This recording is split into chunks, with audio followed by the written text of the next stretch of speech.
Telangana assembly సోమవారానికి వాయిదా పడింది. Governor ప్రసంగంపై ధన్యవాద తీర్మానానికి శాసనసభ ఆమోదం తెలిపింది. ఇక సోమవారం అసెంబ్లీలో కులగణన సర్వేపై చర్చ జరగనుండగా మంగళవారం ఎస్సీ వర్గీకరణపై చర్చించనుంది సభ.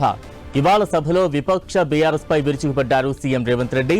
అప్పుల నుంచి సోషల్ మీడియా ట్రోలింగ్ వరకు అన్ని విషయాలపై తూర్పారబట్టారు. తప్పు చేసిన ఎవరిని వదిలిపెట్టనంటూ వార్నింగ్ ఇచ్చారు. కృష్ణా జలాలపై చర్చించేందుకు సిద్ధమా అంటూ కేసీఆర్ కు సవాల్ విసిరారు.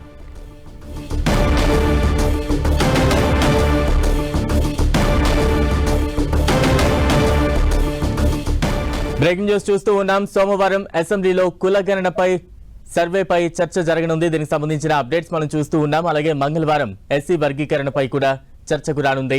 తెలంగాణ అసెంబ్లీ సోమవారానికి వాయిదా పడింది. గవర్నర్ ప్రసంగంపై ధన్యవాద తీర్మానానికి శాసనసభ ఆమోదం తెలిపింది. ఇక సోమవారం అసెంబ్లీలో కులగణన సర్వేపై చర్చ జరగనుండగా మంగళవారం ఎస్సీ వర్గీకరణపై చర్చించనుంది సభ. ఇవాళ సభలో విపక్ష బీఆర్ఎస్ పై విరుచుకుపడ్డారు ముఖ్యమంత్రి రేవంత్ రెడ్డి. అప్పుల నుంచి సోషల్ మీడియా ట్రోలింగ్ వరకు అన్ని విషయాలపై తూర్పారబట్టారు. తప్పు చేసిన ఎవరిని కూడా వదిలిపెట్టనంటూ కూడా ఘాటుగా వార్నింగ్ ఇచ్చారు. కృష్ణా జలాలపై చర్చించేందుకు సిద్ధమా అంటూ కేసీఆర్ కు సవాల్ విసిరారు రేవంత్.